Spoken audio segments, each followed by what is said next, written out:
Anime की दुनिया में एक बड़ा तूफान आया जिसका नाम है दी सोलो लेवलिंग। बट ये तूफान अपने साथ कई सारे सवाल लाया, जिसमें से कुछ सवालों के जवाब मैंने मेरी पिछले वीडियो में दे दिए थे, जिसमें मैंने डिस्कस किया था सोलो लेवलिंग की वर्ल्ड बिल्डिंग के बारे में, इसके मेन प्रोटैगनिस्ट सुन जिनवू के कैरेक्टर के बारे में। और इस वाले वीडियो में हम बात करने वाले हैं बाकी बचे सवाल के ऊपर, जैसे कि एपिसोड 2 में जो हमें कार्टिनन टेम्पल दिखा था जिसमें बड़ी बड़ी मूर्तियां थी, उसके टेम्पल के ओरिजिन के बारे में बात करने वाले हैं। वो टेम्पल क्यों और किसने बनाया था, उसमें जो बड़ी बड़ी मूर्तियां थी उसके बारे में भी, और अपना जिन्वू इस एपिसोड के आखिर में फिर से मर के वापस जिंदा कैसे हो गया, और इन ब्लू पोर्टल्स का अर्थ पे खुलने का राज क्या है, इसके पीछे की वजह के बारे में जानेंगे, वो भी बिना स्पॉइलर के।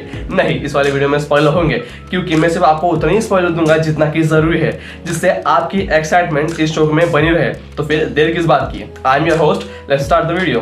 तो अगर आपने इसके एपिसोड 2 को ध्यान से देखा हो तो आपने नोटिस किया होगा कि इस कार्टिनन टेम्पल में कई स्टैचूज के अलावा एक स्टैचू था जिसके ऊपर बहुत ज्यादा फोकस किया था, the one with that creepy smile. वो एक परफेक्ट रेप्लिका था अपने एब्सोल्यूट बीइंग का। तो ये एब्सोल्यूट बीइंग क्या है? वेल, ये एब्सोल्यूट बीइंग सोलो लेवलिंग की दुनिया का गॉड है। He is the creator of everything in solo leveling universe. तो चलो इस एब्सोल्यूट बीइंग के इतिहास के बारे में जान लेते हैं। इतिहास थोड़ा पड़ा है, लेकिन टेंशन नहीं लेने का, अपन है ना। तो जब यूनिवर्स में कुछ नहीं था तब भी एब्सोल्यूट बीइंग था, और जैसे कि मैंने कहा कि वो एक क्रिएटर था, तो वो अपनी क्रिएशन की मदद से लाइट से 8 डिवाइन हेरल्ड्स AKA रूलर्स को बनाता है, और डार्कनेस से मोनार्क्स को बनाता है। और इन दोनों ही ग्रुप्स को वो एक काम देता है कि मोनार्क्स को काम देता है कि वो अपनी शक्तियों की मदद से इस यूनिवर्स को तबाह कर दे, और रूलर्स को काम देता है कि वो अपनी पावर की मदद से इस यूनिवर्स की रक्षा करे। अब एब्सोल्यूट बीइंग इन दोनों को अपोजिट काम क्यों दिया? क्योंकि ये बंदा बैठे क्या करे, अब करना है कुछ काम। तो इस बंदे ने अपने क्रिएशन की मदद से मजे के लिए 2 कॉस्मिक एंटिटीज को बना दिया। अगर मजे ही चाहिए थे तो अब क्योंकि ये दोनों ही एंटिटीज इतने ज्यादा पावरफुल है कि इनकी लड़ाई कभी खत्म ही नहीं हो पाई।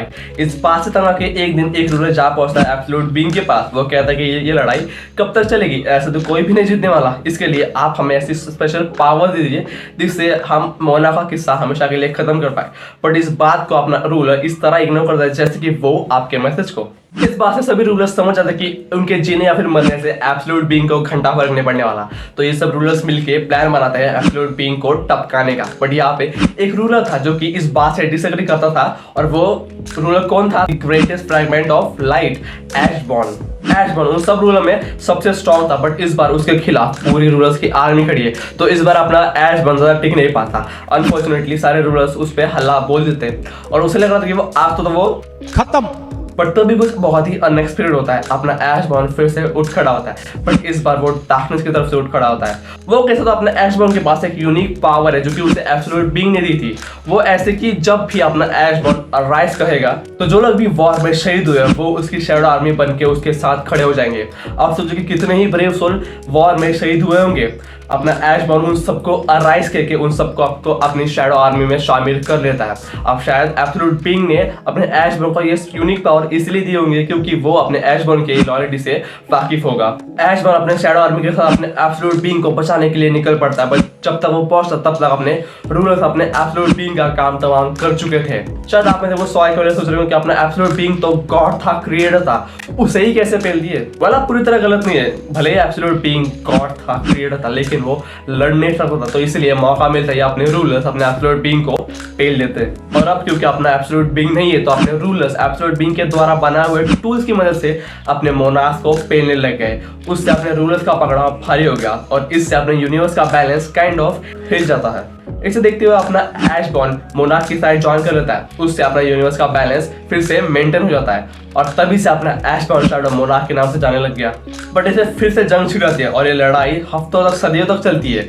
और इसमें जितनी लंबी ये फाइट चलेगी उसमें अपने रूलर्स का घटा उतना ही, क्योंकि जितने लोग भी उस जंग में मरेंगे उस सब की शैडो को अपना शैडो मोनार्क समन करके और स्ट्रॉन्ग बता। अब एक इंटरेस्टिंग फैक्ट बता कि यही एग्जैक्ट पावर अपने जिन्वू के पास भी है, जो आपको आगे देखने मिलेगी शो के अंदर। अपना जिन्वू भी अपने डीमंस को मार के उनके शैडो को समन कर पाता है। बैक टू द पॉइंट, इस पावर की वजह से अपना शैडो मोनार्क एक पॉइंट पे इतनी ज्यादा शैडो को समन कर लेता है कि उसकी पावर ओवर पावर होने लगती है, और ये देख के उसके मोनार्क भी उनसे डरने लगते हैं।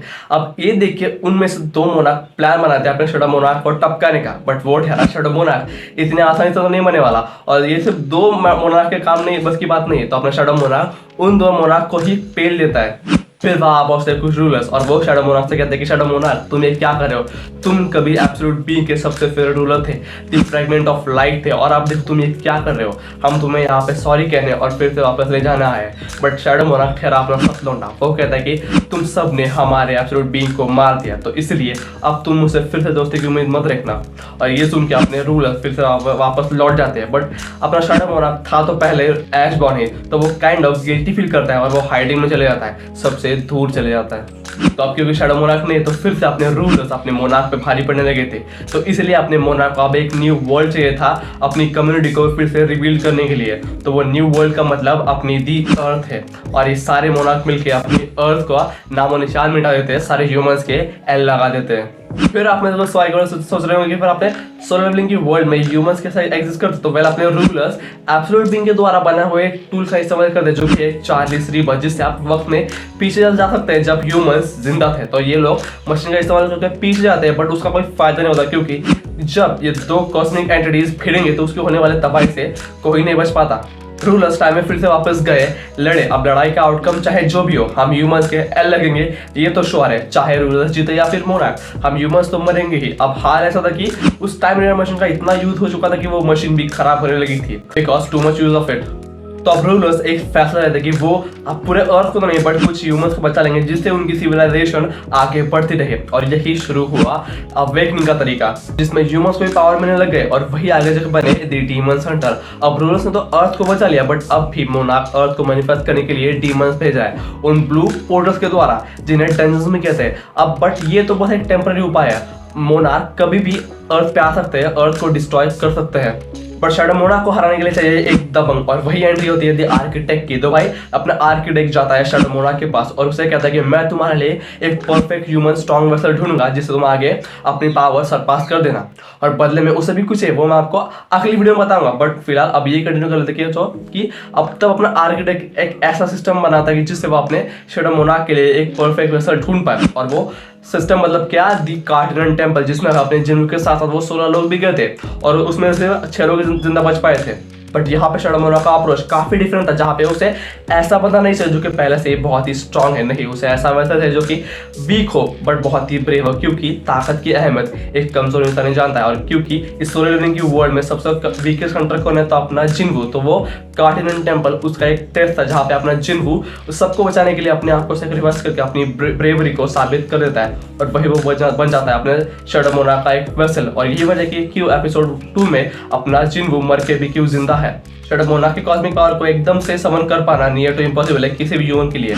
इसीलिए जो सिस्टम अपने आर्किटेक्ट ने बनाया उसमें अपने जिन्वू को खुद को एज अ प्लेयर एक्सेप्ट करना होगा। एक्सेप्ट करने के बाद उसे डेली टास्क मिलेंगे, डेली ऑब्जेक्टिव्स मिलेंगे, जिन्हें पूरा करने के बाद उसे खुद को लेवल अप करना। अब जैसे जैसे अपना जिन्वू खुद को लेवल अप करता जाएगा, वैसे वैसे वो धीरे धीरे अपने कॉस्मिक शैडो मोनार्क की पावर को समन करता जाएगा।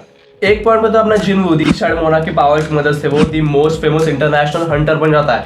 मजाक नहीं कर, अपने हंटर कम्युनिटी का चेयरमैन भी कह देता है कि वो भाई जिंदा इसलिए था क्योंकि वो एक दिन वर्ल्ड मोस्ट स्ट्रॉन्गेस्ट हंटर से मिल पाई, यानी कि जिन्वू से। क्योंकि जैसे मैंने बताया कि अपना जिन्वू मरे हुए की शैडोज को समन कर सकता, तो वो जितने भी डिमंस को मारता है उनकी शैडोज को समन करके वो और स्ट्रॉन्ग बनता रहेगा।